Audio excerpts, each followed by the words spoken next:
शुभ मंगलम।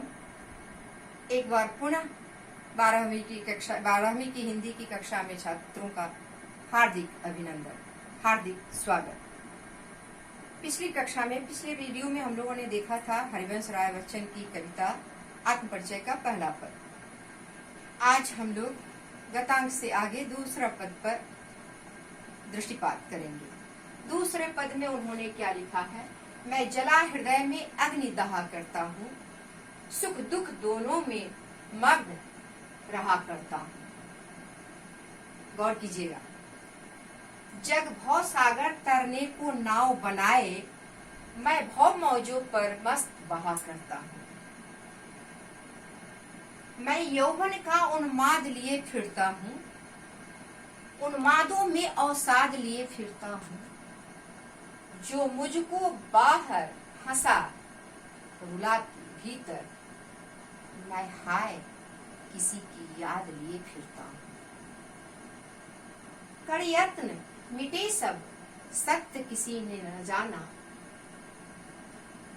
नादान वही है हाय जहां पर दाना। फिर मूढ़ न क्या जग जो इस पर भी सीखे, मैं सीख रहा हूँ सीखा ज्ञान भुलाना। बड़ी मार्मिक पंक्ति है।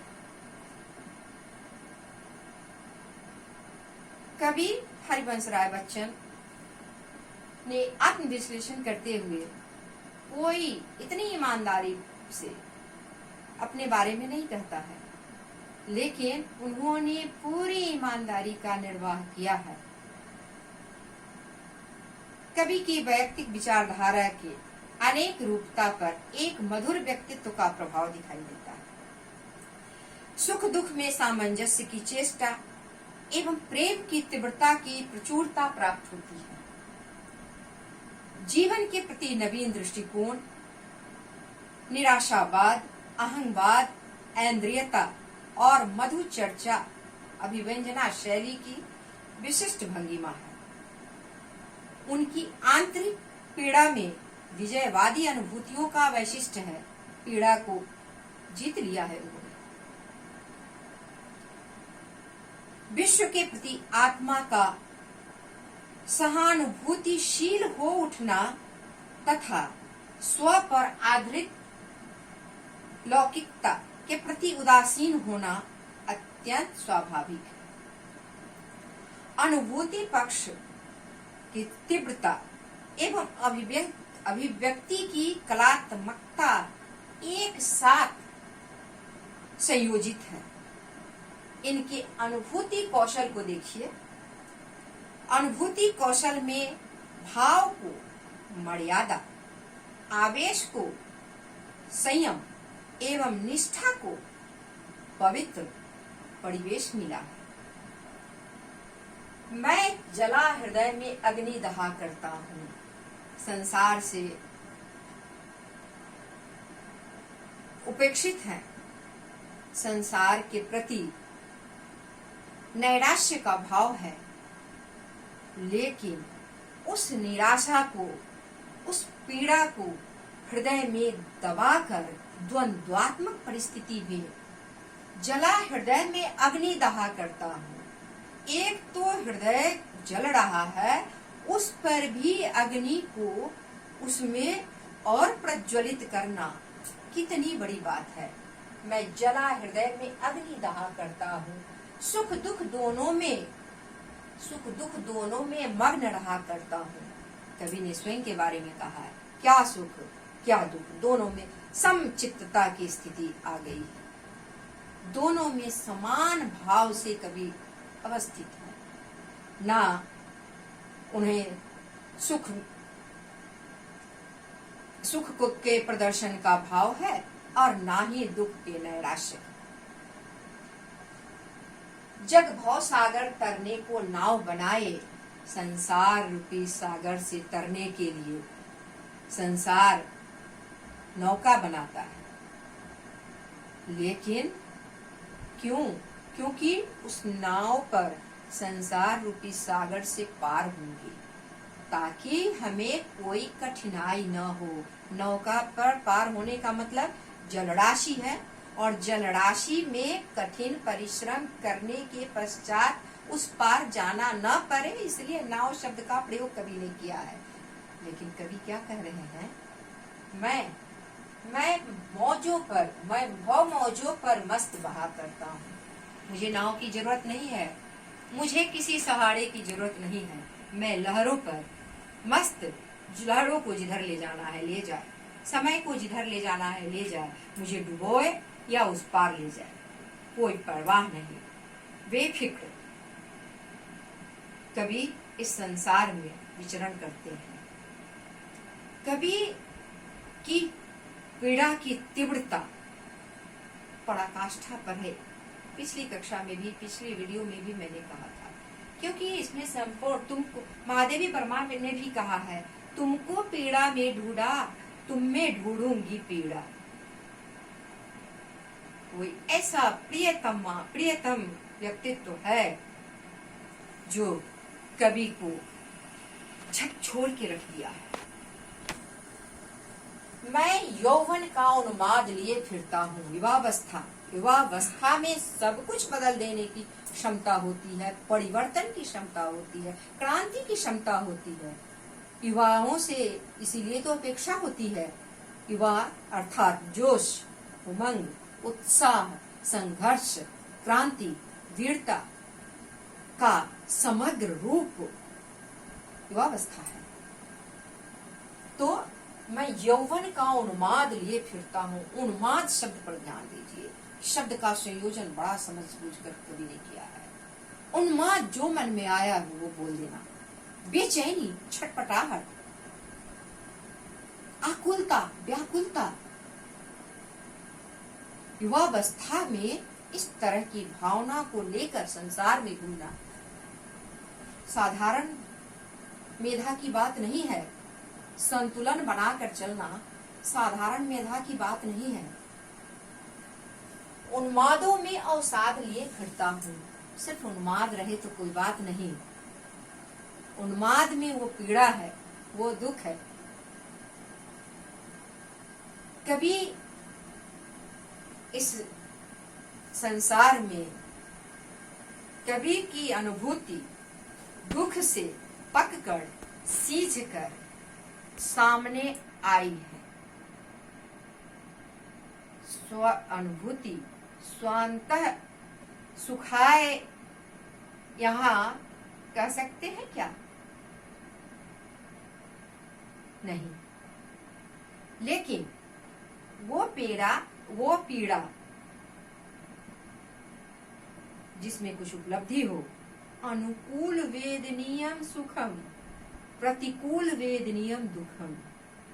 अनुकूल वेदना पीड़ा वही है, लेकिन अनुकूल पीड़ा जो होती है वो सुख देती है।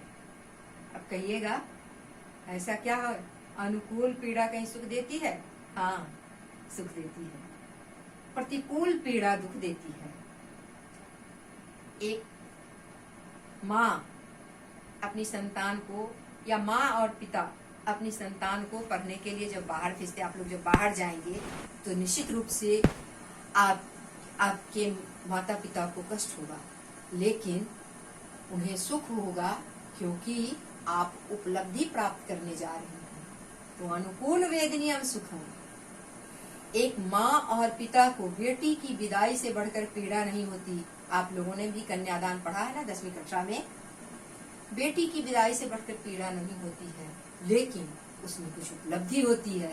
ये पीड़ा उपलब्धि जनक है, इसलिए अनुकूल वेदनीयम सुखम, प्रतिकूल वेदनीयम दुखम। कभी कुछ उपलब्धि प्राप्त करना चाहते हैं, इसलिए पीड़ा में भी सुख है। उन्मादों में अवसाद लिए फिरता हूँ, जो मुझको बाहर हंसा रुलाती भीतर। मुझे बाहर से हंसने के लिए प्रेरित करती है, लेकिन अंदर ही अंदर रुलाती है। वो व्यक्ति, मैं हाय किसी की याद लिए फिरता हूँ, कभी अत्यंत ही व्याकुल है, मैं यहाँ पर एक संकेत देना चाहती हूँ। जैसे भगवान शिव को देखिए, जब सती का दक्ष प्रजापति के यहाँ यज्ञ में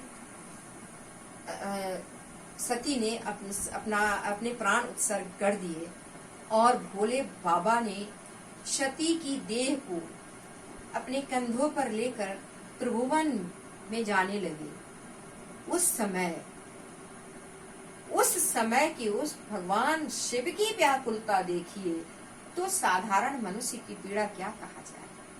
कवि की पूर्व पत्नी श्यामा, जो अकाल मृत्यु कम समय में ही छोड़कर चली गई थी, तपेदिक की बीमारी, जिसको टीबी कहते हैं, तपेदिक की बीमारी ने हरिवंश राय बच्चन को विधुर बना दिया। और जो मुझको बाहर हंसा रुलाती भीतर, मैं हाय किसी की याद लिए फिरता हूँ, किसी की याद लेकर जा रहा हूँ। वो किसी कौन है? कभी नहीं एक जगह कहा है चिता की राख कर में मांगती सिंदूर दुनिया, आज मुझसे दूर दुनिया, हाय कितनी क्रूर दुनिया।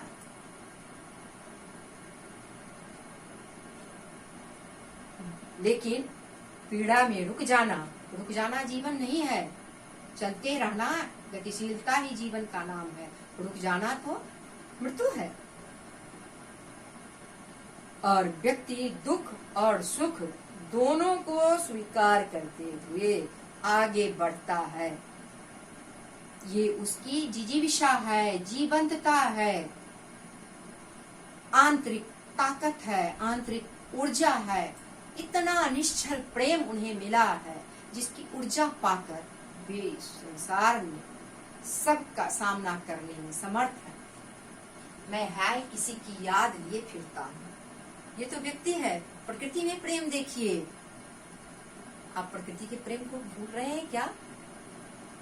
मेघ वर्षा करे, मोर नाचा करे, सिंधु के प्यार को चांद जाचा करे, पत्र बिजलियां लिखे, विश्व बांचा करे। प्रकृति में प्रेम है। वर्षा आसमान से होती है और उसको देखकर मोर जंगल में नाचता है, इतना उन्मत्त हो जाता है। सिंधु के प्यार को चांद जाचा करे। समुद्र में ज्वार किस दिन उठता है? पूर्णिमा की रात। सिंधु के प्यार वो क्या है? कभी प्रसिद्धि है, कभी की दुनिया में कहा जाता है सिंधु समुद्र के प्यार के कारण ज्वार उठता है, चांद को प्राप्त करने हेतु। तो हम मनुष्य की क्या विशा। कर यत्न मिटे सब सत्य किसी ने जाना। ये संसार विभिन्न अवयवों से भरा पड़ा है। अच्छे बुरे, सुख दुख, उत्साह, शोक, हास्य, विभिन्न विरोधाभासों का संगम है। इस संसार में एक से बढ़कर एक अच्छे हैं, तो वहीं बुरे व्यक्ति भी हैं, जो दूसरों को कष्ट देने के लिए, अनिति करने के लिए, अत्याचार करने के लिए, कदाचार करने के लिए, पीड़ा पहुंचाने के लिए, शोषण करने के लिए ही रहते हैं। तो कर यत्न मिटे सब सत्य किसी ने जाना। नादान लोग भी यहाँ रहते हैं। सच्चाई क्या है, यहाँ से हम क्या लेकर जाएंगे? सत्य इस संसार का क्या है? क्या चंद पैसों को, चंद धनराशियों को जमा करना? नादान वही है हाय जहाँ पर दाना, जहाँ पर संपत्ति है, जहाँ जिसके हाथ में ताकत है, ऊर्जा है, शक्ति है, सत्ता है, उसको किस प्रकार रहना चाहिए, इसका उन्होंने यहाँ पर विश्लेषण किया है। फिर मूढ़ न क्या जग जो इस पर भी सीखे, मैं सीख रहा हूँ सीखा ज्ञान भुलाना। फिर मूढ़ व्यक्ति, जो मूर्ख है, वो यहाँ देखते हुए भी कैसे कैसे लोगों के हाथ में सत्ता चली जाती है। जो सत्ता ईमानदार व्यक्ति भली भांति से समाज के लिए, साम्राज्य के लिए, प्रजा के लिए उसका व्यवस्थित रूप दिखाता है, वही सत्ता जो समाज का शोषक है उसके हाथ में चली जाए तो क्या होगा? समाज का विकृत रूप आपके सामने आएगा, समाज में अराजकता आ जाएगी। इसलिए फिर मूढ़ न क्या जग, जो इस पर भी सीखे ये संसार मूर्ख है, जो सांसारिकता को देखते हुए भी न ज्ञान प्राप्त करता है। मैं सीख रहा हूँ सीखा ज्ञान भुलाना, मैं सीख रहा हूँ सीखा ज्ञान भुलाना। जो सीखा पहले से उसको मैं भुला दिया। भुलाने का मतलब कि इस संसार में रहना है तो संसार के मुताबिक हमको ढलना होगा। अब इसकी कला पक्ष की ओर हम देखें। कला पक्ष में देखिए, मैं जला हृदय, मैं शैली में उन्होंने मैं शैली में कविता लिखी है, आत्मनिष्ठ शैली है। सुख दुख देखिए, द्वंद्व समास का उदाहरण, जग भव सागर, भव रूपी सागर, रूपक अलंकार को देखिए। यौवन का उन्माद में बड़ी तीव्रता है। दृश्य बिंब, श्रव्य बिंब देखिए।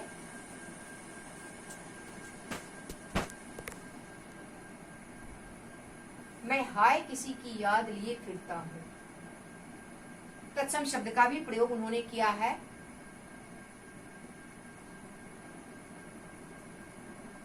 विरोधाभास देखिए, मैं सीख रहा हूँ सीखा ज्ञान भुलाना। सीखे हुए ज्ञान को भुलाने की बात कभी नहीं की है।